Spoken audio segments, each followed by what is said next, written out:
Hello বন্ধুরা, আমি শেখ গুরনীল। শাকিব খান অভিনীত এবং রায়হান রাফি পরিচালিত বাংলাদেশের আপকামিং সিনেমা তুফান, যে ছবির প্রথম গান লাগে উড়াধুরার টিজার কয়েকদিন আগে মুক্তি পেয়েছিল এবং সেই টিজারটাকে নিয়ে একটা ভিডিও আমি তৈরি করেও ছিলাম, যেখানে কপি রেলিগেশন, যাবতীয় কন্ট্রোভার্সি, সোশ্যাল মিডিয়াতে যা সমস্ত বাওয়াল তার আগে তৈরি হয়েছিল সেটা নিয়ে কথা বলেছিলাম। তো সেদিকে আমি আর যাচ্ছি না। প্রীতম হাসানের এই গানটা কীরকম হয়েছে আজকে মেকারদের তরফ থেকে খানিকক্ষণ আগে রিলিজ করা হয়েছে, গানটাকে নিয়ে ডিরেক্টলি কথা বলি। তো এই গানটা কিন্তু আমি যখন টিজারটা রিভিউ করেছিলাম তখনও বলেছিলাম যে এই গানটা ক্যাচি হতে চলেছে এবং সত্যিকারের কিন্তু এই গানটা ক্যাচি হয়েছে। এই গানটা কিন্তু সেরকমই হয়েছে যেটা ইয়ং অডিয়েন্সকে আপিল করবে।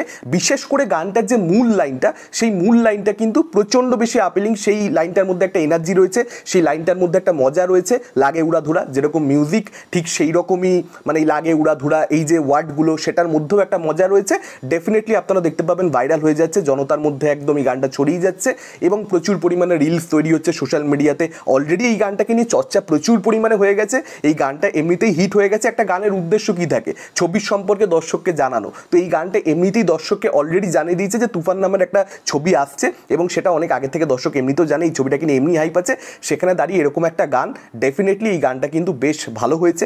গানটা দর্শকদের পছন্দ হবে বলে আমার মনে হয় এবং আমারও গানটা ভালো লেগেছে। শাকিব খানকে যেরকম লাগছে এই গানটার মধ্যে, বা মিমি চক্রবর্তীকে যেরকমটা লাগছে এই গানটার মধ্যে, দেখুন শাকিব খানকে হিরো হিসেবে দেখতে এমনিতে সুন্দরী, সব জায়গাতে খুব যে ভালো লাগে তা আমি বলবো না, কিন্তু তাকে সুন্দর দেখতে আমার ভালোই লাগে, তাকে হাইট রয়েছে প্রপার। এবং শাকিব খানকে কিন্তু এই গানটার মধ্যে সে যখন নাচছে ভালো লাগছে। মিমি চক্রবর্তীর সঙ্গে তার কেমিস্ট্রি ভালো মনে হচ্ছে, মিমি চক্রবর্তীও ভালো নেচেছে, তাকেও দেখাচ্ছে ভালো। আর অনেক ক্ষেত্রে আমরা দেখতে পাই একটা গানের মধ্যে যে এনার্জিটা রয়েছে বা যে ক্যাচি ব্যাপারটা রয়েছে, অভিনেতা অভিনেত্রীদের পারফরমেন্সে বা তাদের ফেশিয়াল এক্সপ্রেশনে সেই মজাটা নেই, কিন্তু এই গানটার ক্ষেত্রে কিন্তু সেটা নয়। শাকিব খান বা মিমি চক্রবর্তী তাদের এক্সপ্রেশনে দেখবেন সেই মজাটা কিন্তু রয়েছে এবং গানটা পিকে উঠে যায় যখন প্রীতম হাসান অ্যাকচুয়ালি এন্ট্রি নেয়। প্রীতম হাসান কিন্তু আসবার পর থেকে, এবং সেও প্রচণ্ড হ্যান্ডসাম, প্রীতম হাসানকে আমার দারুণ দুর্দান্ত লাগে অ্যাকচুয়ালি। শিয়াব শাহিনের এই যে কাছের মানুষ দূরে থুইয়া, সে খুব ভালো কাজ করেছে এবং সে গায়ক হিসেবে এখানে ভালো কাজ করেছে এবং তার পারফরমেন্সও ভালো, মানে তাকেও কিন্তু নাচতে দেখা যাচ্ছে। একদম শেষ ভাগে রায়হান রাফির যে এন্ট্রিটা সেটা বেশ ভালো ছিল, আমার মনে হয় সেটা দর্শক এনজয় করবে।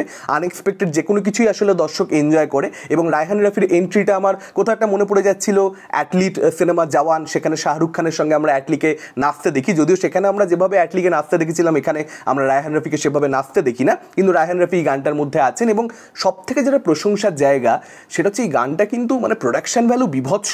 মানে একটা বাংলা ছবির গান যে আমরা চেঙ্গিজের ক্ষেত্রে দেখতে পেয়েছিলাম যে বাংলা ছবির গান এরকম পয়সা খরচা করে এরকম গ্র্যান্ডিওর, সেখানে সেই জিনিসটা কিন্তু তুফানও করে দেখিয়েছে। এমন গ্র্যান্ডিওর দিয়েছে, এটা বাংলা ছবির গান মনেই হচ্ছে না। মানে এটা একেবারে বলা যেতেই পারে যে কোনো সাউথ ইন্ডিয়ান ছবির গান বা এটা বলিউডের কোনো ছবির গান। রায়হান রাফি এবং তার পুরো টিমকে এখানে ক্রেডিট দিতে হবে যে তারা জানে যে বাজেটটাকে কীভাবে ইউজ করব।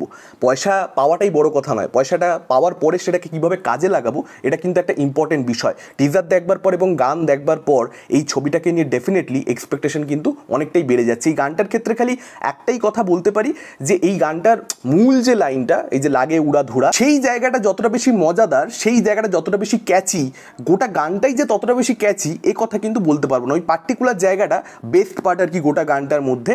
এবং আমি বলবো এটাই যে প্রীতম হাসানকে এই গানটার মধ্যে রাখা এটা একটা ভালো সিদ্ধান্ত, তার কারণ তার নিজের একটা ফ্যান ফলোইং রয়েছে এবং তারা ডেফিনেটলি এই গানটা দেখবার কথা ভাববে, শোনবার কথা ভাববে এবং তারাও এই গানটাকে নিয়ে এক্সাইটেড হয়ে পড়বে। এটা ছিল আমার মতামত গানটাকে কেন্দ্র করে। আপনাদের কি মতামত এই গানটাকে নিয়ে? আপনারা ডেফিনেটলি সেটা আমাদের কমেন্ট করে জানাতে পারেন। তুফানের টিজারও আমি রিভিউ করেছিলাম, যারা সেটা চেক আউট করেননি অবশ্যই চেক আউট করুন এবং দেখুন তুফানের টিজার নিয়ে আমার মতামত কী ছিল। এই ভিডিওটা ভালো লাগলে লাইক করুন, শেয়ার করুন। আমাদের চ্যানেল নতুন হলে চ্যানেলটাকে অবশ্যই সাবস্ক্রাইব করতে পারেন। আজকের মতন টাটা, চোখ রাখুন পরবর্তী ভিডিওতে।